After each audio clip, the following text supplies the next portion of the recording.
Então, Luciana e professora Suelen, hoje nós estamos propondo uma oficina de validação, né, da ideia ao negócio, esses primeiros passos que a gente precisa ter, tá A bom? Cristiane chegou também, professora. Oi, Cristiane, tudo bem? Seja bem-vinda. Eu vou me apresentar. Eu sou a Michela Lasmar, sou professora adjunta da Universidade do Estado do Amazonas, eu sou da área da saúde, né? Eu sou dentista. E no Ocean, né, o Samsung Ocean Center, que é um centro de capacitação em tecnologia e empreendedorismo digital, eu desempenho uma função de mobilização de ecossistema desse local, né, de mobilização de ecossistema e de inovação. E a Anne vai se apresentar agora. Oi, gente, boa tarde também. Eu sou a Anne, trabalho juntamente com a professora Michela, sou bolsista de mobilização de ecossistema no Ocean também. E você consegue nos ouvir, Cristiane? Cristiane falou que tá travando. Anne, você colocou para gravar? Coloquei. Ok. Ok. Para mim não parece que está gravando, sabia? Tá aparecendo aqui em cima no meu computador. Ah, aqui é uma bolinha, né? Ok, beleza. Então, Então é isso. sou finalista de administração e é isso. Tá joia. Então vamos lá, né? Hoje a gente veio falar um pouquinho sobre algumas diferenças aqui do que seria uma empresa tradicional e uma startup, por exemplo. Vocês já ouviram falar em startups? Vocês entendem o que é uma startup? Podem escrever aqui no chat. Meninas, vocês podem escrever ou também, se quiserem abrir o microfone para falar, sem problema. Olha, a professora Suelen não está aqui para aprender, que legal. Cristiana, você sabe o que é uma startup? E a Luciana, né, também? Ah, sem microfone, sem câmera. Pode escrever sim ou não, então. Você sabe o que é uma startup? Tem uma vaga ideia. A Luciana está ouvindo a gente? Pelo que parece, ela não conectou o áudio. Ah, tá, mas ela pode escrever se ela estiver ouvindo, né? Ok, vou seguir. Bom, gente, a startup é um conceito que ele começou na década passada, onde pequenas pessoas se reuniam numa garagem e elas criavam negócios, só que com a tecnologia, esses negócios eles tinham uma capacidade de escalar, de ganhar o mundo muito rapidamente. Então, a gente tem alguns exemplos de startups que depois cresceram, todas muito relacionadas à tecnologia. Entretanto, hoje a gente percebe que existe uma variação de mercado muito grande, né? Então, hoje nós temos algumas startups, por exemplo, Facebook era uma startup, hoje é uma grande empresa. Uber, a própria Apple, né, já foi uma empresa de quintal e ganhou o mundo, e enfim, né, a Amazon. Então, todas elas começaram pequenas, com um grupo pequeno de pessoas, com investimento baixo, totalmente imprevisível, não sabia o que ia acontecer, e elas rapidamente ganharam o mundo, com potencial de crescimento e escalabilidade muito rápido em relação a um negócio tradicional, onde você tem um investimento proporcional, a aceleração, o crescimento da empresa é proporcional ao investimento que você coloca nela, né? Então você tem ali um valor estável de investimento, de rentabilidade, e que ele vai crescendo gradativamente conforme você vai investindo. Por exemplo, uma empresa de camisas. Para você ganhar mais dinheiro numa empresa de camisas, você precisa vender mais. E se você vende mais, você precisa investir mais dinheiro em matéria-prima. Então, se você compra mais camisas, você vende mais camisas. Então, se eu investir 100x, eu posso planejar ganhar 200x. Mas eu não tenho como ganhar mais do que isso, certo? Deixa eu só desligar aqui uma coisinha. E então, numa startup, não. Você pode investir X e aí, usando tecnologia, chegar no mundo inteiro e você investiu o mesmo valor, mas ele pode gerar um lucro 1 milhão, né? 1000 vezes maior do que o que você investiu. Isso é o que a gente chama de escalar, tá? Então, uma startup, as duas, né? Qual é a diferença de uma empresa pequena para uma startup? As duas começam com poucas pessoas, as duas começam com pessoas tendo que fazer várias funções na mesma empresa, só que a startup, ela tem essa possibilidade, né? Esse grande potencial para escalar, para crescer, para acelerar muito rapidamente, enquanto que uma empresa pequena é aquele crescimento gradativo. Você vai ganhando dinheiro, você vai investindo, você vai ganhando dinheiro, vai investindo. E essa é a principal diferença entre elas. O interessante é que tanto a empresa pequena quanto a startup, hoje, no mundo atual, para sobreviver, ela precisa estar focada em inovação. As pessoas, elas precisam de conteúdo diferente. Não sei se vocês perceberam aqui em Manaus, não sei se é um fenômeno que acontece em vários lugares, é possível que sim, mas aqui, por exemplo, inaugura um barzinho super legal. E aí todo mundo vai para esse barzinho, e esse barzinho é fila para entrar, e é aquele frisson, todo mundo quer ir para o barzinho. Aí passou ali uns 3 meses, você olha, o barzinho já não tem aquela fila para entrar. Deu 6 meses, um ano, você olha, o barzinho fechou. Porque se ele não tiver coisas inovadoras acontecendo ali, as pessoas vão perdendo o interesse. E hoje, o comportamento das pessoas é muito assim. Todo mundo está buscando o quê? Agilidade, as pessoas estão buscando inovação, as pessoas estão buscando coisas diferentes. E, às vezes, algo que há alguns anos atrás parecia uma coisa completamente absurda, né? Sci-fi, aquela coisa assim, completamente fora da curva, hoje já são negócios. E sabe o que é o mais assustador? É que a previsão é que, por exemplo, grande parte dos empregos que existem, de cursos de faculdade, né? Cursos que acontecem hoje, os jovens que estão fazendo faculdade hoje, boa parte dos cursos que eles estão cursando hoje, daqui a 5 a 10 anos, essas profissões nem existirão mais. Isso é tão assustador, né? Porque o mundo ele tá assim, olha, é o mundo VUCA, né? Ele está girando, ele está correndo e tudo muda muito rápido. E esse contexto de negócio que a gente vive hoje, ele também segue essa velocidade. Se você fica esperando muito tempo, uma ideia que você acha que é uma coisa genial, se você demora muito tempo, ou se você gasta muito dinheiro sem fazer as validações certas, você pode perder muito dinheiro no futuro, tá? Então, por isso que eu achei interessante trazer esse conceito, porque às vezes as pessoas não entendem bem essa diferença. E aqui eu gosto muito desse slide, né, que ele traz a diferença de um empresário para um empreendedor, né? O que é o que é empreender, né? Empreender é só ter um negócio? Não. Empreender é você ter algo, você gerar algo inovador, mesmo dentro da sua própria empresa, que a gente chama de intraempreendedorismo. É você mudar paradigmas, é você agregar valor ao que está sendo feito. Isso é empreender. E isso pode ser através de um negócio, isso pode ser através de uma inovação dentro da sua empresa. Você, Suelen, como professora, você pode intraempreender dentro da tua escola. Se vocês criarem um projeto inovador que envolva pessoas, que impacte pessoas, que mude paradigmas, isso também é empreender. E esse conceito ele liberta. Então, se você pensa no empresário, por exemplo, ele compra ali uma melancia, depois ele vai, coloca um valor ali de lucro em cima da melancia e vende a melancia. Melancia é melancia. Agora, o empreendedor ele vai fazer o quê?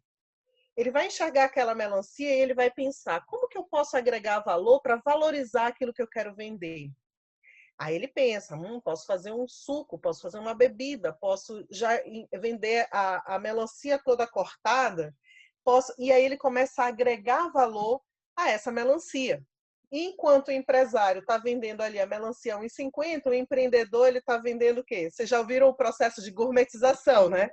É genial o que as pessoas estão fazendo. Um brigadeiro não é mais um brigadeiro é uma experiência. Vem numa caixa bonita, com uma mensagem interessante. Então, assim, tudo está mudando, essas relações de negócio estão mudando. E as pessoas hoje estão buscando o quê? Experiência. Elas não querem só um produto, elas querem experiência. E estão dispostas a pagar até um pouco mais caro para ter essa experiência.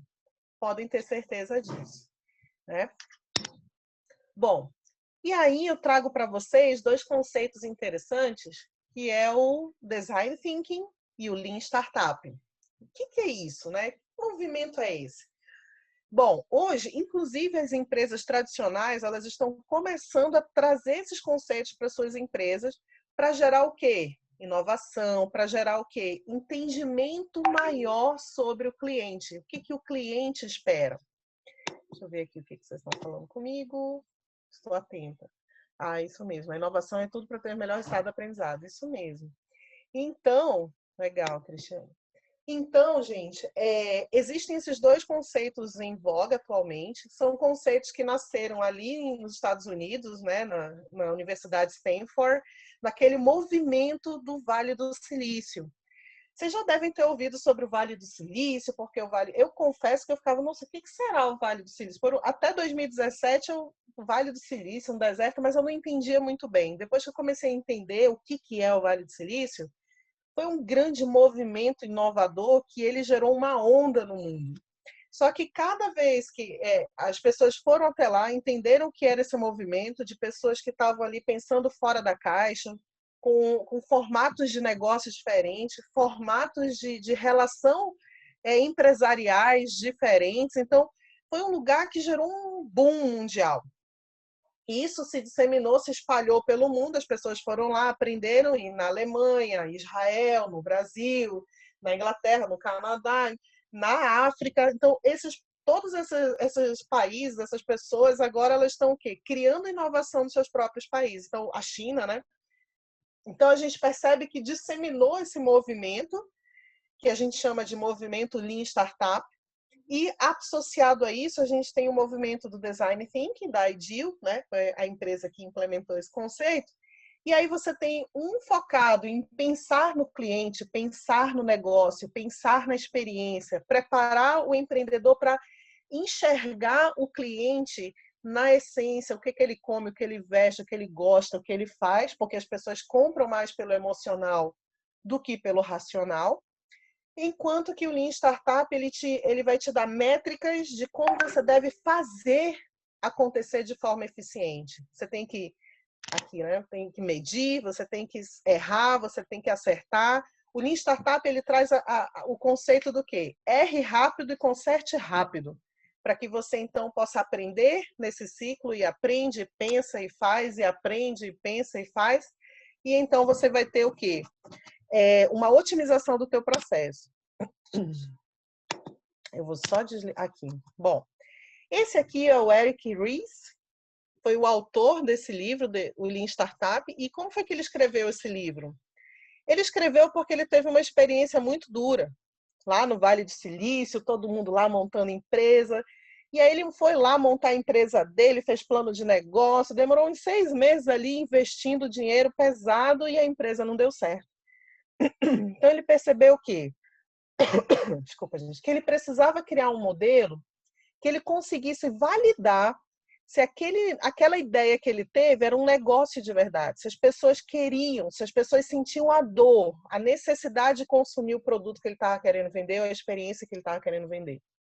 Então ele montou uma empresa, a empresa quebrou, ele teve um super prejuízo, e então ele começou a pensar: como que eu posso criar metodologias que possam ajudar o empreendedor a não perder tempo e nem dinheiro?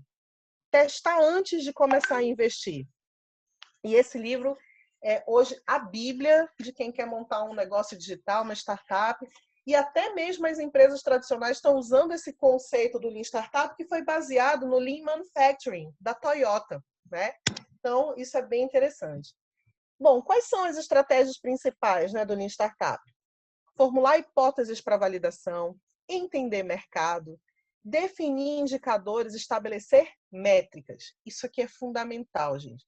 Tudo que nós formos fazer, é importante que a gente defina quais são as métricas para a gente entender se o que a gente está fazendo está dando certo ou não. Seja numa sala de aula, seja, sei lá, em casa, organizando a sua casa, seja lá onde for.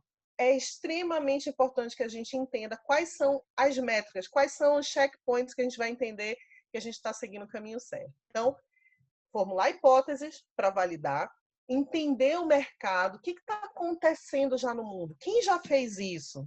Ai, olha, fizeram lá na China, mas no Brasil não tem, em Manaus não tem. né? Então, a gente começar a enxergar o que aquela ideia genial que você teve, quem que já fez igual? Ai, ninguém fez igual. Opa, se ninguém fez igual, pode ser uma inovação. Lembra do Uber? O Uber foi lá e, pô, mudou a forma da gente consumir carro particular. Não é verdade? A gente usava o táxi caro, né? Com aquelas... Antes, os taxistas, eles eram tudo, né? Eles faziam o que queriam. Eu lembro que eu morei um tempo em São Paulo e eu vinha muito a Manaus, né? Que fui fazer o doutorado e eu vinha para Manaus e eu precisava ir ao aeroporto uma vez por mês, que eu tinha que voltar em Manaus uma vez por mês para dar aula. E eu lembro várias vezes que eu passei aperto porque faltava táxi em São Paulo. Chegava um horário do dia, não dava mais para pegar táxi porque todo mundo estava. Então, hoje com o Uber, isso mudou toda essa relação que a gente tem com o carro, a contratação de um carro. Então, quem gerou a disruptura, quem gerou assim a transformação nessa forma de consumir carro particular foi o Uber. Mas aí veio a 99 e copiou. Com um modelo, ela fez uma inovação no modelo de negócio do Uber. E aí, o que aconteceu? Concorrência direta. Nos Estados Unidos e no Canadá, eu lembro que eu usei Lyft, por exemplo. Então, é concorrente direto com o Uber. E pelo mundo, a gente vai encontrar vários outros concorrentes, né? Então, outra coisa importante, pensar nas funcionalidades do mínimo produto viável, ou seja, do protótipo. O que você está querendo oferecer? Ou é serviço ou é produto, mas ele tem que ter uma carinha ali, não precisa estar perfeito para você apresentar isso para os seus clientes, né? Não ter medo de errar, não desistir, testar antes, né? Isso tudo vai aumentar a sua chance de sucesso, para que você não perca tempo nem dinheiro num negócio que você achava mirabolante, mas era só você que achava mirabolante. Deixa eu ver aqui o que temos. E o toyotismo, isso mesmo. Exatamente isso, Cristiane. E, prof, eu posso até citar algumas coisas. No caso do Lean Startup, ele também fala para você construir pequenas partes de um produto final, né? Então, não é construir realmente tudo perfeito, é tipo fazer. Faça ele funcional, não faça ele perfeito, porque nunca vai ser, mas faça vários pedacinhos que vai gerar o produto, entendem? Sei lá, é pensar minimalista para você maximizar lá na frente. Isso, não precisa ser perfeito, ele precisa fazer a entrega completa, mas não precisa ser completamente pronto, aquele produto que você gastou, investiu bastante. Eu já tive algum problema, eu já empreendi com uma loja de bolo, para vocês terem uma ideia. E o que aconteceu? Eu fui, peguei uma consultoria, fiz um plano de negócio e tinha que ser perfeito, a minha cozinha tinha que ser toda de inox. E o dinheiro que eu tinha, o capital de giro que eu tinha, eu investi fazendo uma cozinha perfeita, contratando uma nutricionista para manter ali todas as condições adequadas de higiene e tudo mais. Enfim, né, o processo perfeito.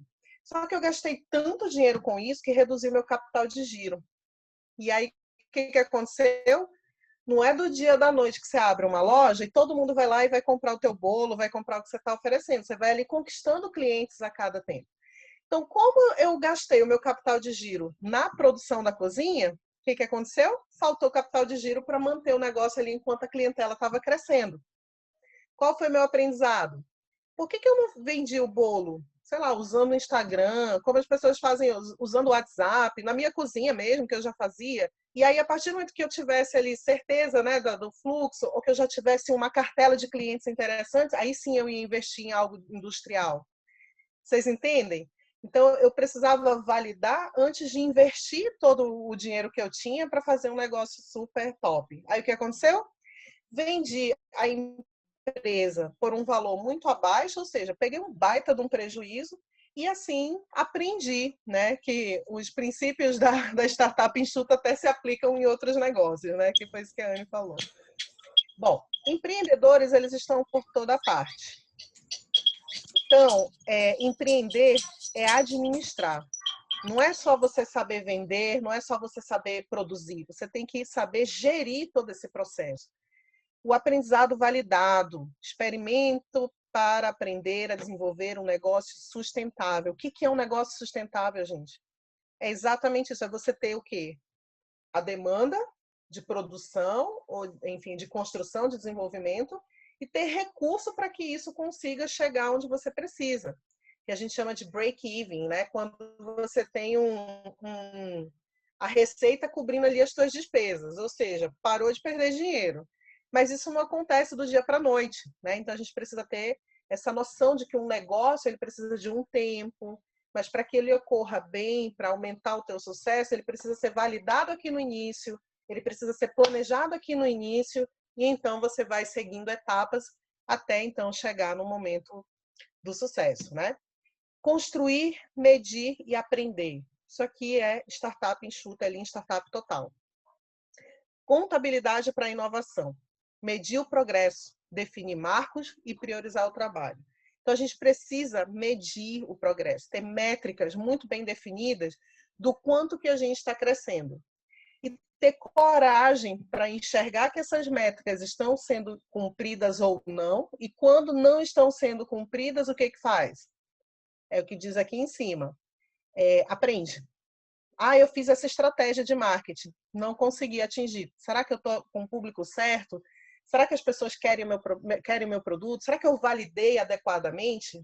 Né? Então, são questões que a gente precisa entender. Então, o ciclo do Lean Startup é basicamente isso. Né? Você constrói, você mede se isso está dando certo ou não, se as pessoas estão gostando ou não, se as pessoas estão comprando ou não, e aí você aprende com o que você fez. Olha, eu usei essa estratégia de marketing, consegui captar muitas pessoas e consegui vender ali uma taxa de conversão de 2%. Ou seja, tá bom? Não, eu gastei, sei lá, R$3.000 e não consegui ter retorno de pessoas. Onde foi que eu errei? Aí você vai buscar onde foi que você errou. Eu errei aqui, não vou repetir esse erro. Aí você entra no ciclo de novo. Constrói, mede e aprende. E assim você vai fazendo, como a Anne falou, de forma incremental. E aqui, falar rapidamente do Tim Brown. Tim Brown, ele é o CEO da IDEO. Eu e a Anne teve a oportunidade de fazer 2 cursos muito legais, muito interessantes na IDEO, sobre Design Thinking. E o legal do Design Thinking é que ele apoia a inovação, é uma abordagem que ela é centrada na pessoa, no ser humano. Então, existem várias ferramentas, e a gente tinha proposto aqui algumas ferramentas para essa oficina de Design Thinking, para que você possa entender o que o teu potencial cliente espera, como é que está o mercado, como é que eu vou entrevistar pessoas para entender se o que eu estou propondo é realmente algo que possa impactá-la, né? Então, o Design Thinking ele traz ferramentas muito poderosas que estão sendo usadas no mundo inteiro para que você possa validar o seu problema antes de você gastar seu dinheiro, seu tempo ali maciçamente nesse negócio, tá? E aí, o Design Thinking tem um processo, né? E esse processo é o quê? Ele quer gerar empatia. Vocês entendem o que é empatia? Tem um conceito muito simples, né? Da diferença da empatia para simpatia. A simpatia é quando você é super simpático, né? A pessoa está com fome, uma pessoa perdeu uma pessoa querida, ela está triste, alguma coisa, e você passa assim, dá um tapinha nas costas e diz assim, que pena, né? Que pena que você está triste. Tal. Embora. O que é empatia? Empatia é quando você tenta se colocar no lugar daquela pessoa. Você senta ali com ela, você tenta resolver, se ela quiser, você pode ter algumas soluções para ela. Ou seja, a empatia é uma entrega maior no processo. Realmente você tentar se colocar no lugar da pessoa. E quando a gente está criando um negócio, tem uma coisa que a gente precisa desenvolver, é a empatia. Para a gente entender que o público-alvo que a gente está querendo atingir, que a gente está querendo vender para esse público-alvo, a gente precisa entender tudo sobre ele. O que ele gosta, as emoções, o que ele aspira, o que ele come, qual que é a rotina. Então, são questões extremamente importantes para você conseguir entender o que realmente ele precisa, para você entregar o que ele precisa. Então, o who, né, que a gente fala, quem, né, tem empatia pelas pessoas que você pretende ter como cliente. Definir o que você vai entregar para ela. Como que você define o quê? A partir do momento que você entende o que ela quer. Quando você entende o que ela está precisando, qual é a necessidade dela, não é nem o que ela quer, é o que ela precisa, qual é a dor dela. Então, você vai oferecer algo, vai vender algo para ela, né, no seu negócio, que vá sanar uma dor. E aí, a partir do momento que você tem uma noção disso, você começa o quê? A idealizar soluções. Ai, olha, eu já entendi que ela sente essa dor. Sei lá, vamos pensar aqui num exemplo. Eu estou com uma startup agora, que eu estou exatamente nesse momento de validação, e eu percebi, Michela, sentia um problema com a pandemia e tudo mais, eu percebi que eu estava com um grau de ansiedade muito grande, presa dentro de casa, com as minhas 2 filhas, sem ninguém para me ajudar nas tarefas domésticas e brigando com o marido. E para ficar legal, eu ainda fiquei com pena das minhas filhas e ainda arrumei um cachorro. Então ficou super legal, né? Então, o carro instalado aqui. E para ficar mais interessante ainda, meu pai adoeceu e no meio da pandemia adquiriu Covid, meu pai faleceu. Então, assim, pensa num período assim inacreditável. Foi esse período dali da pandemia, ali entre abril e junho, foi um período assim surreal. E aí eu me vi na necessidade de ter meditação, de fazer algo, de ter algo que me ajudasse a relaxar, que me ajudasse, porque eu estava num nível de tensão muito alto. Só que eu sou cristã e uma amiga minha me convidou para fazer uma meditação tradicional. Eu achei legal, relaxei, mas tinha umas coisas ali que eram faladas que não estava de acordo com o que eu acreditava. E aí, então, eu não pude me entregar àquele processo porque eu não sentia vontade. Daí, então, né, veio a inspiração divina de criar um programa de meditação cristão, que tivesse mensagem bíblica, que tivesse de acordo com a minha filosofia. E hoje eu estou nesse momento de validação. Será que essas pessoas... Aí o que acontece? E agora? Será que isso é uma coisa só minha? Ou de um grupo das pessoas que frequentam a mesma igreja que eu? Ou será que é algo que muito mais pessoas podem ter essa necessidade, sentindo a mesma necessidade? Aí eu parti para o quê? Para pesquisar, para entrevistar pessoas daqui, pessoas de São Paulo, pessoas até de fora do Brasil respondendo as entrevistas. Então, assim, comecei a investigar. E aí, o que tem mercado sobre isso? Ah, tem vários, tem a Calm, tem várias empresas, Zen, tem várias empresas que já estão ganhando muita grana com isso, só que elas não têm essa questão voltada para o cristianismo.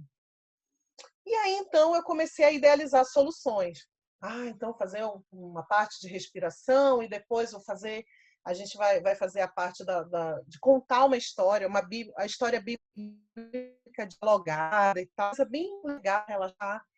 E aí nós fizemos um protótipo e começamos a espalhar entre os amigos, as pessoas viam e deram feedbacks maravilhosos. E agora a gente está testando com o público mesmo. Será que as pessoas pagariam para ouvir isso? E então nós acabamos de validar, várias pessoas pagaram para ouvir a assinatura, e, enfim, agora sim a gente tem condição de dizer, vamos investir para construir o nosso aplicativo, vamos investir em marketing, por quê? Nós fizemos todas essas etapas aqui para que a gente possa ter a certeza que é um negócio que as pessoas querem pagar por ele. Deixa eu ver aqui as perguntas. Muito bom. O produto da startup da... Ah, sim, a Anne experimentou, né? Obrigada, Anne. 5W2H, sim, super importante. A gente usa bastante nessa questão da gestão. Muito legal. Quem vai fazer o quê, né? Muito bom. Bom, então esse aqui, gente, essa imagem que eu estou mostrando aqui para vocês, também ela mostra... Oi? Oi? Não, sou eu. Só me permite só de... Sou eu. Acho que a minha internet está um pouco ruim, mas só me permite passar 2 técnicas, né? 2 ferramentas que a gente fez no Ideal. A técnica de sombra, que você... Tá ruim, Anne. Ah, é? Então, Anne. Eu boto no chat. Anne, não dá. Ah, tá cortando. Você fala e tá... A técnica de sombra, ok. A Anne vai postar como a internet dela não está ajudando? Tá falando agora, Anne? Tá ruim. Bom, então se vocês olharem aqui, isso aqui é um outro ciclo do Design Thinking. E se vocês observarem, o Design Thinking ele não é linear. Ai, olha, eu vou entender, vou observar, vou definir, vou idealizar, vou prototipar e vou testar. É assim. Não. A gente primeiro entende A gente faz aqui, ó, tanto em entender e observar, que a Anne vai colocar aí, né, a técnica da sombra e tudo mais, a gente está observando as pessoas, como que elas reagem, como que elas falam, como que elas, enfim, através de entrevistas, através de pesquisas de mercado, a gente vai focar nessa área aqui. E acontece que às vezes a gente precisa voltar várias vezes nesse ciclo. Por quê? Você descobriu que não era aquilo, aí você vai e testa outra hipótese. E você testa outra hipótese, e você testa outra hipótese. Às vezes você tem que vir várias vezes aqui até você conseguir definir um problema, validar um problema. Se aquilo que você achava que era uma dor, que o cliente, uma necessidade do cliente, que lembrem, as pessoas não compram só porque elas querem, porque, não, vão comprar, teu negócio ele vai ser um negócio bom se for algo que elas sentem necessidade extrema, elas precisam daquilo ali. Então, o grande lance do empreendedor é descobrir quais são essas dores que as pessoas têm. Porque se você descobre uma dor real, que é uma dor assim que várias pessoas sentem ao mesmo tempo, você tem aí na sua mão uma galinha de ovos de ouro que você pode gerar um negócio que muitas pessoas vão comprar porque elas precisam daquilo, né? Então, esse é o grande lance. E para isso, ó, você pode ir e voltar várias vezes no ciclo. Às vezes você chega até aqui, ó, tô testando e eu percebi que não era isso. Volta e redefine. Volta para entender, para pivotar. Vamos ver, esse não era um problema, ó. Só que eu já gastei todo esse tempo e no teste que eu identifiquei que não era bem isso. Volta, e volta, e volta, e volta, e volta, quantas vezes forem necessárias. Ou seja, quando você tiver com essa estrutura aqui do teu negócio toda validada, aí sim a gente tem condição de dizer, agora eu posso investir nisso. Eu tenho certeza que as pessoas querem, eu tenho certeza que eu descobri uma dor, e eu tenho certeza que a solução que eu estou propondo, elas gostaram porque eu testei, vi a opinião delas, enfim, elas pagaram por isso e estão pagando e tudo mais. Você vai criar as métricas para definir se aquilo está sendo interessante ou não. E aí, quais são as métricas? Depende. Depende do tipo de negócio. E como que eu vou definir essas métricas? Estudando. Estudando a área de interesse, estudando negócios parecidos, estudando. Não dá para ter um negócio de sucesso sem a gente estudar o mercado, sem estudar os concorrentes, sem estudar tudo isso. É muito estudo, gente. Isso vai gerar o quê? Maior probabilidade de sucesso do teu negócio, tá? Olha, se vocês tiverem perguntas, vão escrevendo, e a Anne vai falando aqui, é bem interativo, tá? Vocês viram que eu gosto de falar, então se vocês quiserem perguntar, quiser contribuir, liga o microfone e fala também, tá bom? Era uma oficina e agora virou um webinar. Vamos seguindo. Bom, vamos lá. Bom, e aqui é muito importante que hoje a gente tem juntado essas duas técnicas, Design Thinking, que aqui eu chamei de DT, e do Lean Startup.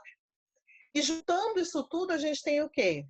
O que o Design Thinking trouxe? Foco no cliente ou foco no usuário. Vocês entendem a diferença entre cliente e usuário? Alguém aqui sabe me dizer? Vou até abrir aqui qual a diferença, só não pode a Anne. Qual a diferença entre cliente e usuário? Vamos ver se temos aqui alguém que... Olha, o Felipe colocou uma coisa interessante, né? E quando as pessoas não precisam, a gente faz elas precisarem. Isso aqui, Felipe, ele é um pouco... Então, se a gente for olhar, é um pouco perigoso. Se você conseguir gerar essa necessidade nas pessoas, ou seja, elas precisavam, mas elas não entendiam que elas precisavam, é uma coisa. Agora, você se iludir achando que o que você acha que é necessário para elas faz uma propaganda que emociona, vai dar certo por um tempo. Depois essas pessoas elas vão perceber que elas não precisavam tanto disso. E, por exemplo, tem uma métrica que é interessante para quem tem aplicativo, é o quê? Primeiro, quantas pessoas instalaram o aplicativo? É lá, 1 milhão instalando aplicativo. Aí passou uma semana, 2 semanas, preciso de memória no meu celular. Primeira coisa que eu vou, qual que não estava servindo para nada? Esse aplicativo. Pá! Aí você vai lá e desinstala. Perdeu o cliente, né? Então, a gente tem que ter muito cuidado com isso que você colocou aqui, Felipe. Quando as pessoas não precisam, a gente faz elas precisarem. Na realidade, não. A gente tem que primeiro entender se é uma necessidade real E o máximo que a gente pode fazer é mostrar para ela, fazer que ela entenda que ela tem essa necessidade. Mas se ela não tem essa necessidade, teu negócio vai morrer, né? Então, o mais importante nesse contexto da tua fala aqui, da tua escrita, é encontrar o problema, validar esse problema, né? É muito mais seguro do que dar essa mascarada, usar um marketing genial, a pessoa se empolga, vai lá e consome, depois vai ver que não precisa e o teu negócio morre, né? Por isso que é tão importante que seja, que você identifique essa dor, sabe? Antes de investir no negócio, assim. Não sei se foi isso. Bom, opa, o que eu fiz aí? Eu caí, Anny? Eu tá no share? A senhora caiu o share, só o share. Eu não tô mais compartilhando. Ah, não, tá aqui. Eu tô compartilhando ou não? Não. Não? O que aconteceu? Peraí que eu vou já voltar. Acho que vocês estão me ouvindo de boa. Felipe, Agora sim. tem gente que não sabe que tem um problema até você resolver o problema. Também existe esse tipo de pessoa. Uhum. Isso. Aí sim, né? Mas o que eu estou tentando dizer é que precisa ter o problema. Não adianta se iludir só com o marketing, né? Isso é muito importante. Anny, estou compartilhando agora, né? Sim, professora. Isso, obrigada. Então, gente, qual a diferença de cliente para usuário? O cliente é aquela pessoa que vai pagar pelo que você está oferecendo. O usuário é a pessoa que vai usar. Como assim? Como é que isso acontece? Por exemplo, tem aplicativo que você baixa de graça. Mas olha, gente, para você fazer um aplicativo tem todo um custo operacional, tem toda uma estrutura por trás disso. Então, se o usuário não está pagando, a pessoa que usa o aplicativo não está pagando, quem é que está pagando? Alguém está pagando. Pode ser uma empresa, ele pode estar ganhando dinheiro com advertisement, com anúncios. Você pode estar usando anúncios, alguém está pagando isso. Então, quem é o cliente dele? É o anunciante. Quem é o usuário? A população em geral. Mas por que ele está dando de graça para o usuário? Porque o cliente, ele quer que a propaganda dele chegue no usuário. Então, mais ou menos essa é a jogada de um negócio. Então, a gente precisa entender, quando for criar um negócio, quem é cliente e quem é usuário. Há situações que o próprio usuário é o cliente, mas tem situações que são o quê? São diferentes, tá? E a validação, que é isso tudo que a gente tem falado, que a Anny colocou aí, das métricas, como que eu vou entender se um problema que eu acho que é um problema a ser resolvido pela minha empresa realmente é uma dor real, é uma necessidade que vai virar um negócio sólido ou não. Então, essa validação é validação do problema, é validação da solução, é validação do negócio. Essa fase, gente, inicial de um negócio, ela precisa passar por várias etapas de validação. Senão não vai fazer sentido, tá? E o que é mais importante nisso tudo, que é o que o Lean Startup traz para a gente? Errou, fez uma estratégia, não teve conversão, as pessoas não estão aceitando, está muito lento esse processo de adquirir clientes, não está legal? Onde é que eu estou falhando? Será que eu estou dando realmente o que as pessoas precisam? Será que realmente é uma dor? Será que a solução é interessante? Será que está muito caro para o público que eu estou tentando atingir? Será que está muito barato? Estou querendo atingir um público que vê esse preço e acha que não é de qualidade? Será? Dependendo do negócio, as perguntas elas mudam um pouco. Isso aqui era a proposta de hoje, né? E aí a gente... Deixa eu ver quantas pessoas a gente tem aqui, Anny. Temos 5, prof. 5. Infelizmente, nós tínhamos proposto uma oficina, era isso aqui que a gente tinha proposto, né? Então, tudo muito cronometrado, enfim. Infelizmente, a gente não teve quórum, a gente fez uma oficina para 30 pessoas, mas se tivesse ali 7, 10 seria o mínimo ideal, a gente conseguiria fazer. Mas com poucas pessoas assim, a oficina não faz muito sentido. O que a gente pode, talvez, Anny, talvez explicar o que seria feito. O que você acha? Eu acho ok. Só as Ok. explicações, né? Enfim. São as explicações para vocês entenderem mais ou menos essa dinâmica, né? Qual é a lógica por trás dessa validação, tá bom? Então vamos lá, vamos fazer isso.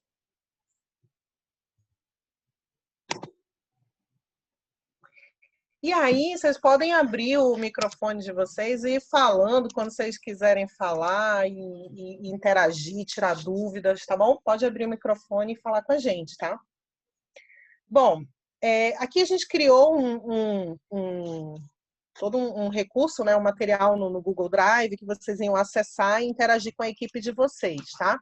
E o brainstorming de problemas é um momento onde as pessoas elas têm oportunidade de criar, pensar em problemas que elas acham que poderiam se transformar num negócio muito interessante. Aqui a gente está num evento de turismo.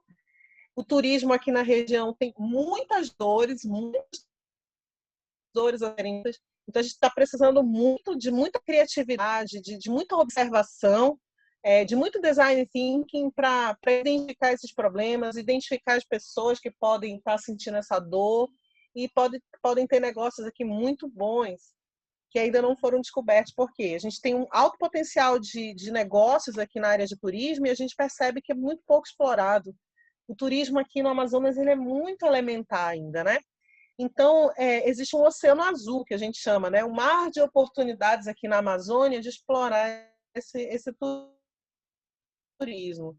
Ultimamente, até que a gente tem no Ocean, né? O Sunny Ocean Center tem um programa de formação de startups, que acabou ontem, por sinal, por isso que a gente estava numa angústia, mas acabou ontem com grande sucesso. Inclusive, tinha uma equipe da DGA, né, Anne, que é de alunos, tem alunos de turismo da UEA, por exemplo, eles formaram uma startup tentando, trazendo soluções para o turismo local. Interessante ter inovação aqui no Amazonas a respeito do turismo aqui da região. Deixa eu ver o que vocês escreveram.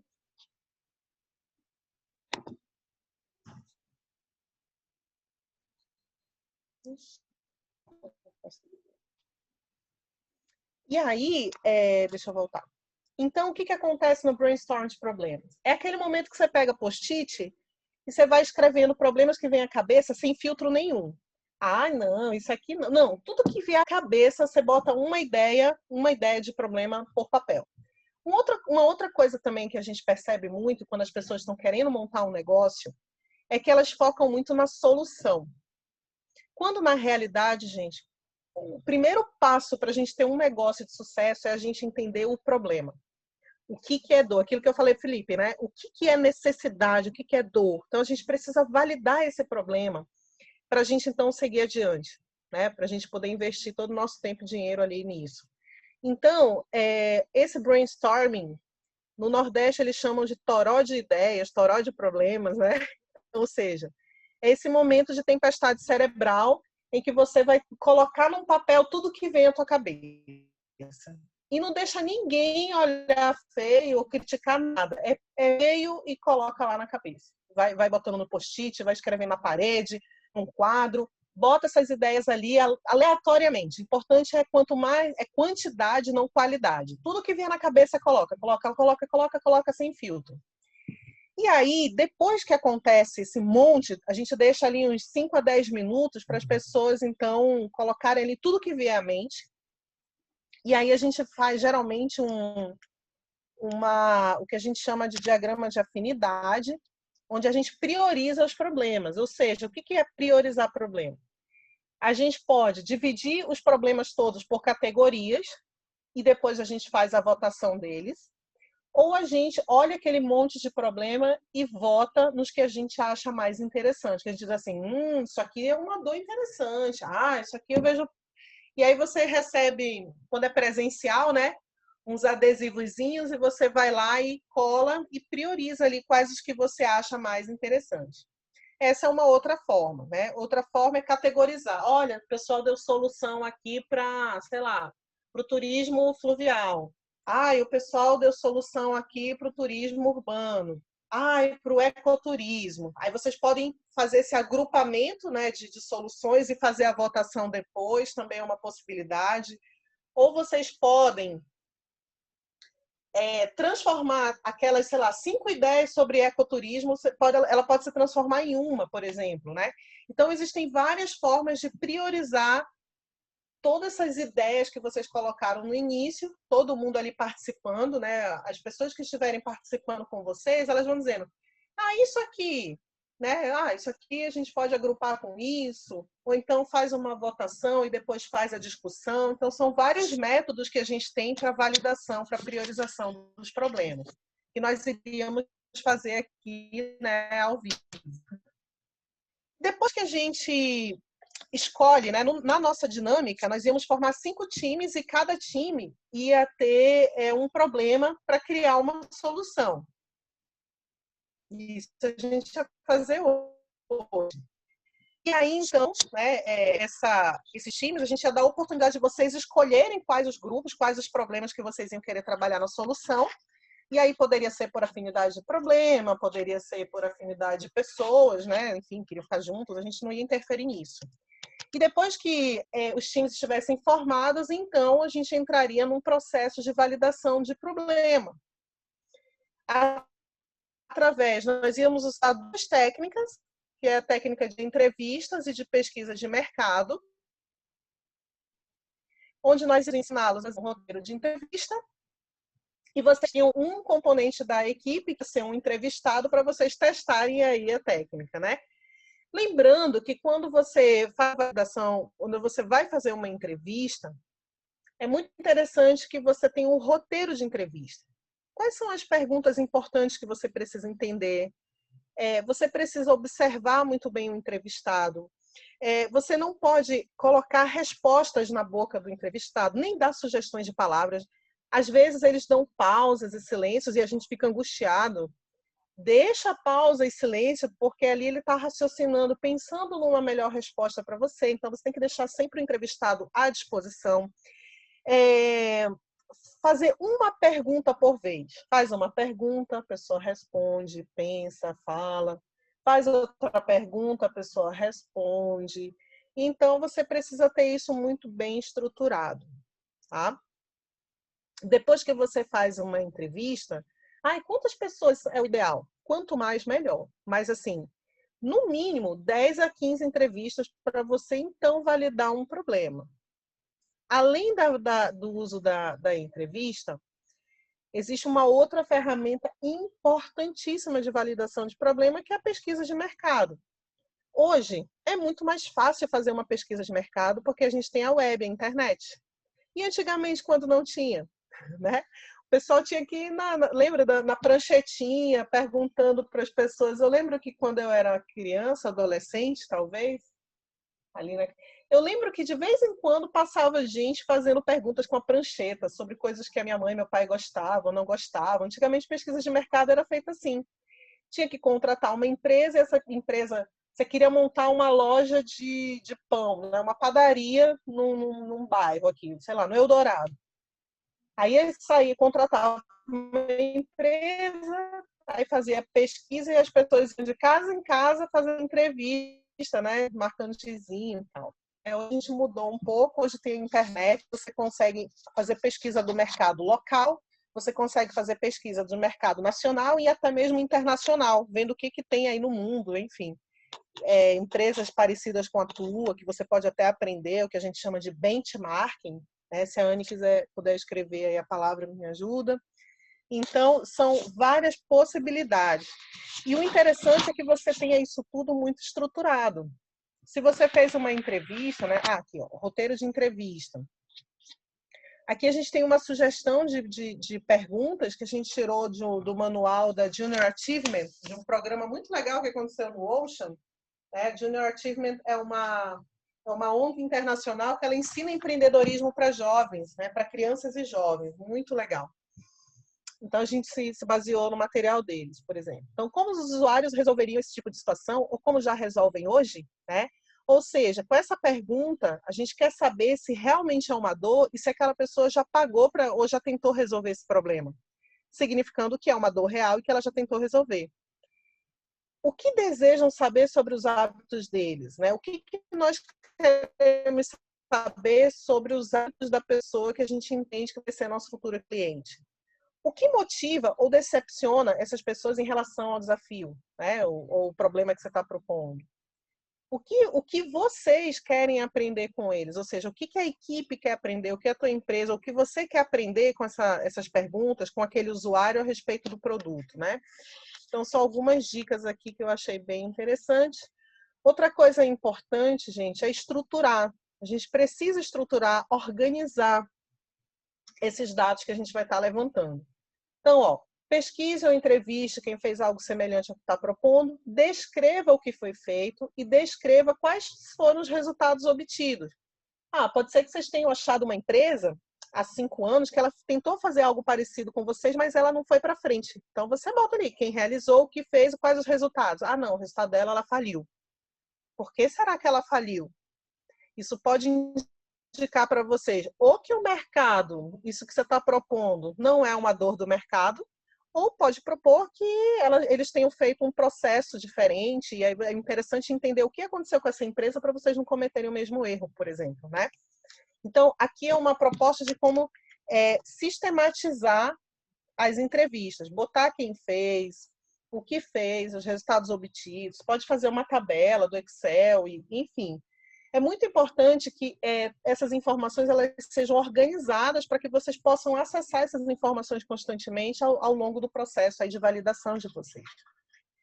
Gente, está indo bem? Estou falando rápido? Falem aí comigo. A Wellen deu um joinha. Deu um joinha? Tá indo bem, o ritmo tá bom, então vou seguindo, hein? Vocês viram que eu ligo a quinta e vou embora, né? Eu passo a quinta e vou embora. Vamos lá. Qualquer coisa vão postando aí. Uma outra proposta, né? Foi até de um curso que a gente fez, eu e a Anne também nós fizemos na K21, que a gente achou interessante essa análise de entrevista, usar o design thinking, onde você vai buscar entender quais foram os sentimentos que você recebeu naquela pessoa em relação ao que você está propondo, assim, ao problema que você está ali investigando, e quais ações ela já fez, né, para buscar melhorar, para tentar superar, ou seja, para resolver aquela dor que você supõe que seja uma dor. Então, três pontinhos sobre sentimento e 3 pontinhos sobre ações. Mas, por que coisas piegas, eu querer saber qual a emoção que a pessoa sente. As pesquisas mostram, meus queridos, que as pessoas estão comprando mais pela emoção do que pela razão, né? Então, é importante você entender o sentimento que desperta na pessoa a respeito do que você está propondo. Porque se você perceber completa indiferença, e se você perceber que todo mundo ficou meio indiferente ao que você está propondo, ao problema que você está investigando, pode ser um indicativo que talvez as pessoas não sintam a mesma dor que você, a hipótese que você tinha de dor não é validada, né? Não é realmente o que as pessoas querem. Então, é muito interessante, é muito simples. E na entrevista você já detectar 3 sentimentos e 3 ações relacionadas àquilo que você está investigando, tá bom? Então, essa era aqui como que você pode organizar a pesquisa no mercado, era uma dinâmica que nós faríamos. E então, gente, o momento aha moment. A Anne gosta desse momento, né, Anne? É o momento do insight. É aquele momento que você já entrevistou pessoas, você observou, usou a técnica da sombra, você já tinha algumas informações preconcebidas, e aí você começa a juntar tudo isso, né? Eu observei que, aí você começa a pontuar aquelas informações que se repetiram nas entrevistas, você começa a pontuar as impressões que você teve de emoção, as ações que as pessoas fizeram para resolver já o problema que você está propondo resolver. E aí você começa a colocar, compilar as principais informações a respeito disso. Você começa a juntar essas informações do que você observou na entrevista, na pesquisa de mercado, e com informações que você também já sabia previamente, você pode ter o momento do insight, diz assim, é isso. Esse é o problema, validado, e a solução ela vai surgir mais facilmente quando você entende bem esse problema. É o que a gente chama de insight, né? Aquela ideia genial ali, é o que a Anne gosta de dizer, eureka, ahá, aha moment. E a partir do momento que você consegue desenhar esse insight, né, o problema, e aí você começa a pensar em possíveis soluções, aí começa outro problema, outro momento de sofrimento. Porque podem vir diferentes soluções, você pode ter descoberto vários problemas, então é muito importante a gente sempre enxugar. Ah, eu tenho 10 problemas geniais que eu encontrei. Você não vai conseguir resolver 10 problemas de uma vez. Começa por um, aí você vai, valida o problema, pensa numa solução para esse problema e vê se as pessoas acham que essa solução é interessante. Opa, validei. Aí validou, beleza. Ou segue só com esse, ou testa outro, né? Então, para você definir qual é o que você pode ser mais interessante para o teu negócio, tá? E então a gente começa com brainstorm de solução. Geralmente, as sessões de brainstorm você pode fazer individualmente, mas quando você tem pessoas ali junto com você, é muito melhor, porque a criatividade ela pode fluir de uma forma melhor, e enfim. E o interessante é que uma solução, a outra pessoa pode ler a tua solução e criar uma coisa interessante a partir da tua solução. Então, nessa técnica de brainstorm de solução, é a mesma coisa. Você vai pegar um post-it, você vai escrevendo possíveis soluções para o problema que vocês definiram, e depois vocês vão priorizar, ou seja, vão votar, vão colocar aqui quais são a solução inicial que você está propondo, enfim, ou podem escolher as 3 primeiras e depois vão cada um. Aí vai depender muito da equipe, mas é muito importante que vocês não se percam. Muitos problemas e muitas soluções geralmente dá chabu. Não acontece bem. Você não consegue ter mão e gente para testar e validar tudo isso. Então, uma coisa de cada vez é mais inteligente, você gasta menos energia e aumenta teu potencial de sucesso. E aí nós íamos propor para vocês o desenvolvimento de protótipo. E o que é um protótipo? Alguém aqui sabe dizer o que é um protótipo? Alguém já fez um protótipo?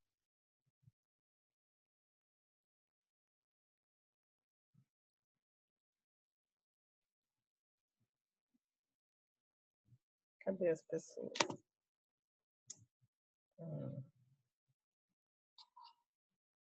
Anny, tu tá aí? Estou, prof. Olha, temos a Wellen, a Suelen, a Luciana, a Ianca é do time da Conats, e o Felipe e a Cristiane, né? Falem um pouquinho mais para mim sobre, se vocês já ouviram falar no protótipo, vocês entendem o que é o protótipo. Ah, achei. Boa e velha Eureka.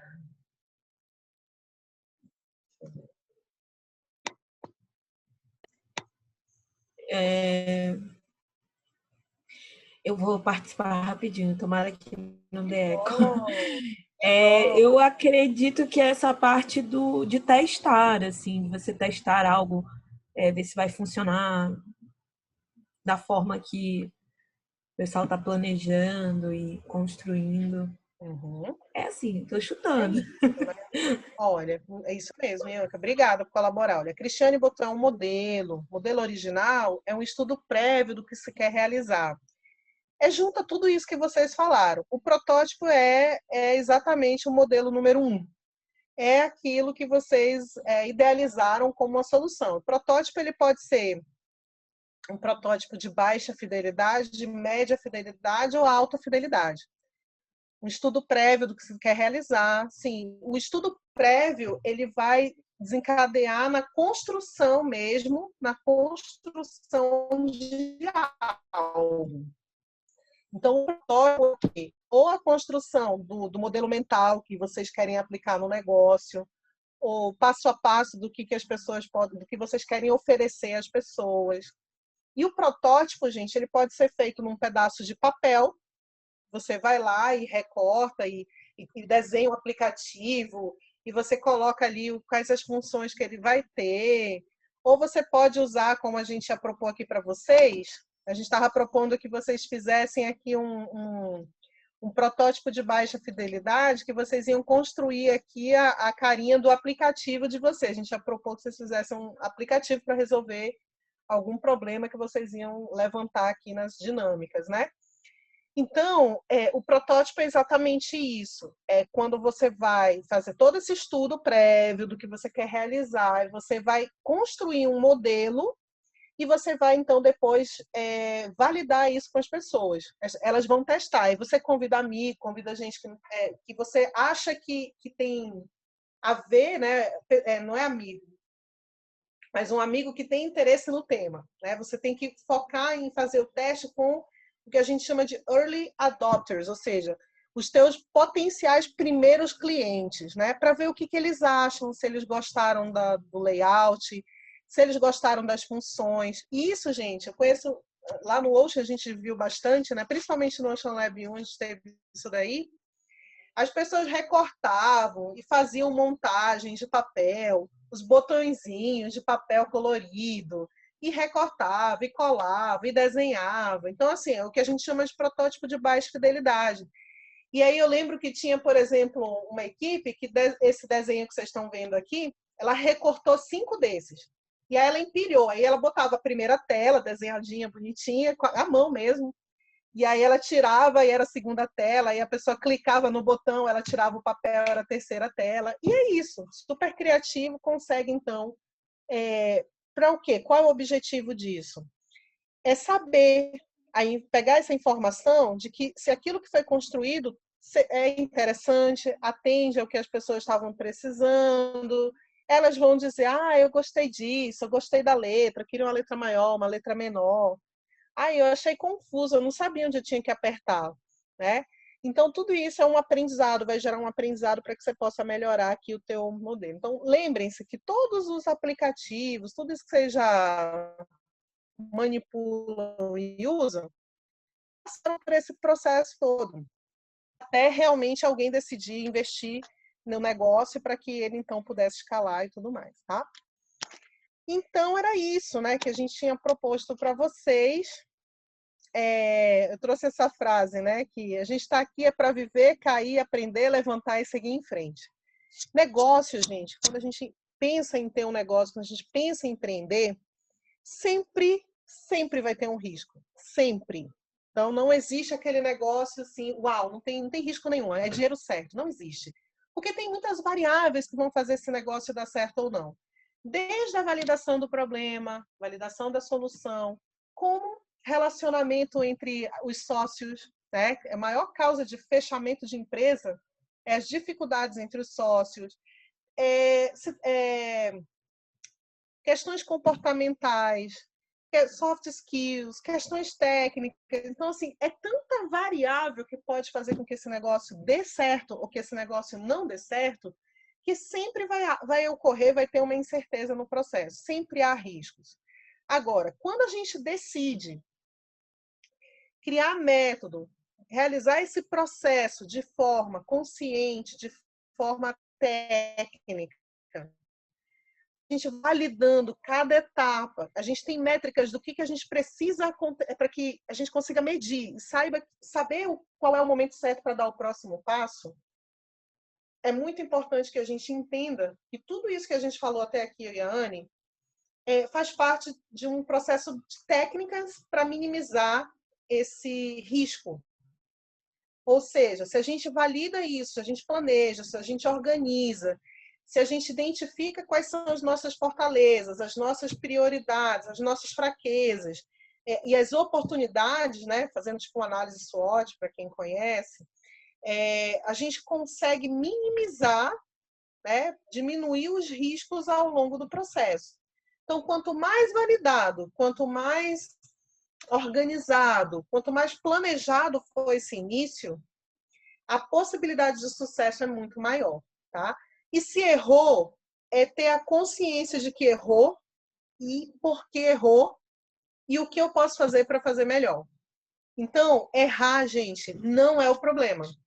O problema realmente é persistir no erro, repetir erro, repetir erro, repetir erro, porque não consegue enxergar onde que você está errando, né? Então, esse eu acho que é o grande aprendizado do Lean Startup no processo. A gente queria convidar vocês, né, para nos acompanhar nas nossas redes sociais do Ocean. Para quem entrou depois, o Samsung Ocean Center, Ocean Manaus, né? São vários nomes assim que a gente é conhecido no ecossistema. Inclusive, esse ano, né, Anne, nós tínhamos uma ação de turismo muito grande com a Amazonas Tour. Nós íamos participar do Salão de Turismo, né, um evento que ia acontecer em agosto. Nós íamos ter alguns hackathons, né? Ia ter hackathon, ia ter workshops relacionados ao turismo. Então, fiquem atentos à Amazonas Tour, que eu acho que quando passar essa história de pandemia, a gente vai retomar todos esses planos e vai ter muita coisa interessante acontecendo no Ocean relacionado a turismo, onde vocês vão poder inovar bastante nessa área, grandes oportunidades de vocês, então, desenvolverem um negócio, né? Então, fiquem atentos às nossas redes. Temos cursos, todos os cursos do Ocean, seja na área de tecnologia, quanto na área de empreendedorismo. A gente tem essas duas vertentes fortes. São cursos completamente gratuitos. E hoje eles estão acontecendo totalmente à distância. Então, fiquem atentos à agenda, porque são cursos que acabam rapidamente, são gratuitos e acabam rapidamente. Então, vocês querem entender um pouco mais sobre blockchain? Eu acho que na minha área, essa questão de jogos relacionados a turismo pode ser legal, tem curso para isso. Eu queria aplicar inteligência artificial em soluções aqui de turismo, mas eu não entendo de inteligência artificial. A gente tem uma trilha de inteligência artificial que ela é desde o início, para qualquer pessoa. Eu sou dentista, né? E aí eu vou fazer o curso porque eu quero entender a lógica da inteligência artificial. Tem curso para você. Eu sou de turismo, eu sou estudante de turismo, eu sou... Gente, tem curso para todos os níveis de conhecimento e todos os cursos gratuitos. Cursos na área de empreendedorismo, de finanças, de startups. Tem os nossos programas de formação de startups, né? Então, agora a gente está entrando num período de recesso, mas a partir de janeiro, né, de 15 de janeiro, ali, a gente já vai estar com todo o gás, com os cursos acontecendo, muita coisa vai acontecer. Ano que vem, a gente tem, assim, nosso planejamento está explodindo de tantas coisas legais. E agora, a nossa agenda, ela tá unificada com a agenda do Ocean da USP. Então, vale muito a pena que vocês participem, que vocês possam ter acesso, que vocês vão gostar bastante, hein? E é tudo gratuito, hein? E aí, falem disso para outras pessoas, que não há restrição, não precisa ser da UEA, não precisa, só tem que ter 18 anos de idade. Teve 18 anos de idade, pode participar, tá? Então, nós temos essas turmas abertas online, gratuitas. E então, acessem nosso site, baixem nosso aplicativo, estejam próximos da gente, nós aguardamos vocês lá. Fiquem atentos que esse ano vai ter muita coisa de turismo aí. Anny, você quer dar suas considerações finais? Prof, se a minha internet permitir, eu só queria agradecer todo mundo que está aqui, né? Somos 8. Já coloquei aqui no chat para vocês se apresentarem. Já conheci a Cristiane, que é do Rio de Janeiro. Já conheci a professora Suelen, que é de Manaus e escritora. Também a Luciana, que se apresentou. Perdi aqui no chat. A Wellen, que está buscando conhecimento na base do empreendedorismo. Então, olha, o Felipe acabou de falar que ele é professor de geografia de Maceió, Nordeste presente, né? Aqui. Olha, sou pernambucana, hein, Felipe? Vim daí dessas bandas. Eu sou da terrinha de Manaus mesmo, tá, gente? Pelo sotaque, acho que vocês já sabem. Então, só agradecer.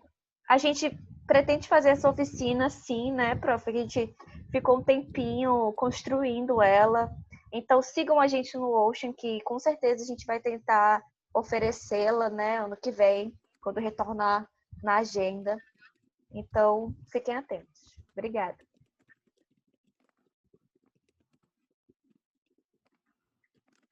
Legal. Nossa, que legal, né? Então, vamos ver. Norte, Sudeste, Nordeste, que legal. Muito bom, hein, Ianca? Tem gente do Brasil todo participando, né? Do CONATS.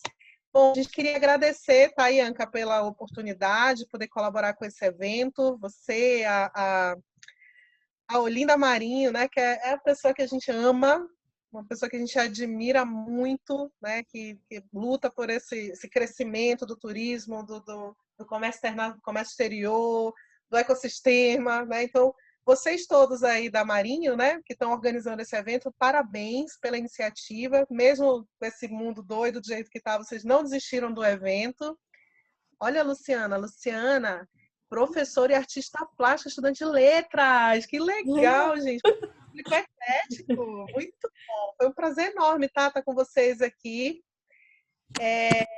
Apesar de não ter sido como a gente planejou, mas foi o melhor que nós conseguimos, né? Com a quantidade de pessoas. Espero que tenha sido proveitoso.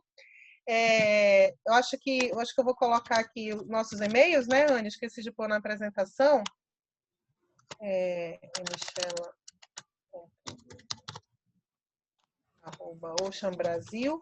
Vocês podem escrever para a gente, enfim, fiquem bem. Anne, você quer pôr o teu também? Ah, sim, o LinkedIn. Já procurar É aqui. só colocar lá o nome delas que a gente acha hoje em dia. Tá Né? super fácil. Vai ser um prazer Se enorme estar conectem. conectado com vocês. Vai ser um prazer enorme. Eu Muito achei obrigada. muito bacana de saber que tem gente. Ai, que bacana. Professora Iane, muito obrigada pela participação de vocês. Acredito que a gente não consegue fazer nada, absolutamente nada sozinho. E é muito importante a gente contar com a colaboração de pessoas que fazem um trabalho relevante aqui na nossa região. E não só relevante, mas que possam passar algo para essas pessoas aí que gostam de participar desses eventos, né? Eu estava até conversando com a Anne há pouco, essa questão do gratuito, né? A gente teve um grande número de inscrição, tanto nesse evento quanto na oficina, mas essas pessoas que estão aqui souberam ficar ligadas, aproveitar a oportunidade e não perder assim nada dessa fonte de conhecimento. Eu estava aqui só ouvindo a oficina e o que eu pude captar assim foi muito importante, com certeza. E eu quero participar quando tiver ela. A oficina que de fato vocês iriam aplicar, né? Eu quero fazer essa hands-on aí, botar a mão na massa mesmo, queimar os neurônios e criar alguma coisa bem legal. Muito obrigada, meninas. Por nada. Ó, o Felipe está perguntando aqui sobre a oficina de 17. Então, a oficina, a gente estava conversando até sobre isso ainda há pouco. O evento, na verdade, eu acredito que houve essa confusão, porque o evento está marcado para acontecer de 10 da manhã às 17. E aí, quando vai o e-mail para vocês, vai o horário, 10 da manhã às 17. E eu acredito que houve essa confusão de números, né? Mas até o e-mail que a gente enviou com o link, a gente colocou o horário direitinho da oficina. Tanto o horário de Manaus quanto o horário de Brasília, por conta da gente saber que tem esse público que não é daqui, para que não houvesse essa perda assim, de tempo. Mas é isso, pessoal. A gente fica feliz que vocês tenham participado e melhorar da próxima vez, para que todo mundo possa aproveitar dessa oportunidade que vocês estão oferecendo.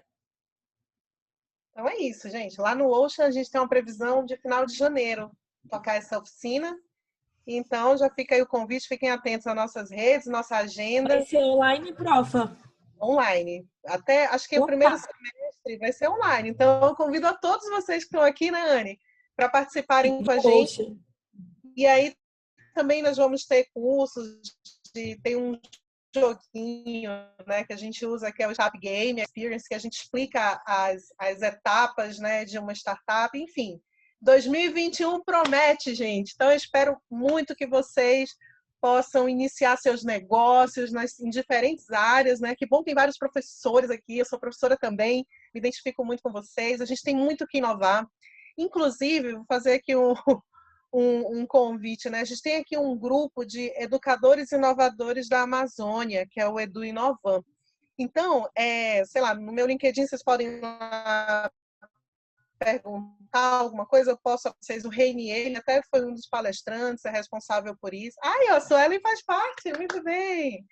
Então, assim, inovação, empreendedorismo acontece em toda parte, né? Então, precisa o quê? Que a gente queira fazer.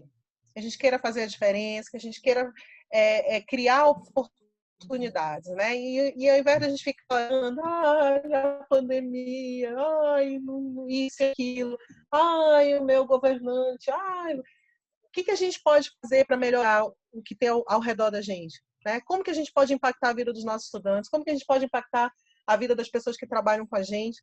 Acho que a gente tem que mudar a nossa mentalidade para criar soluções e não ficar chorando problemas, né? Apesar dos pesares. Então, essa é a mensagem que eu queria dar. Estamos juntos, um ajudando o outro, a gente consegue fazer coisas muito legais. E parabéns ao Conatos pela coragem e parabéns a você, Ianca, toda a sua equipe. Vocês sabem que a gente ama vocês. Contem com a gente. Obrigada, professora. É recíproco todas as palavras de carinho e de apoio, né? Com o Ocean, Marinho com o Ocean, Conatos com o Ocean. A gente está aí, de fato, para colaborar e crescer, né? Eu acredito que junto nós vamos mais longe, assim, alcançamos voos mais altos. E esse seu compartilhamento, essa sua fala final sobre o mindset, dessa mentalidade, de fato, assim, quando a gente consegue desenvolver essa mentalidade de parar de criar problema e sim solução, a nossa vida é outra dimensão, é outra energia, assim, para tudo. E é assim que o time todo trabalha sempre. Tá bom? Muito obrigada. Então, tá bom. Tchau, tchau, gente. Prazer Vou tirar conhecê-lo. uma foto. Eu esquecendo. Quem tiver com a câmera aí, quiser ligar, pessoal, por favor, Olha, ele já sinta-se te à arruma toda. vontade. Olha ela aí, toda escovada, bota o dedinho. Avisa, hein? Vira e mexe, eu tô saindo Deixa... toda torta dessas fotos. Olha, Suelen. Ah, olha isso. Eu te conheço, Suelen. Eu já te contei por aí. Eu vou... Anny, tu consegue tirar um print daí? Aí eu vou tirar uma foto daqui. Para dizer Anny, só Tucunaré. com o dedinho. Avisa, Anny. 1, 2, 3 e já. Farinha. Tucunaré, vamos. Garaqui. 2021. 1, 2, Vacina. 3 e... Já! Sonhando, Tchau, gente. gente. Obrigada, Tchau, pessoal. gente. Beijão. Até a próxima. Uhul! 2021!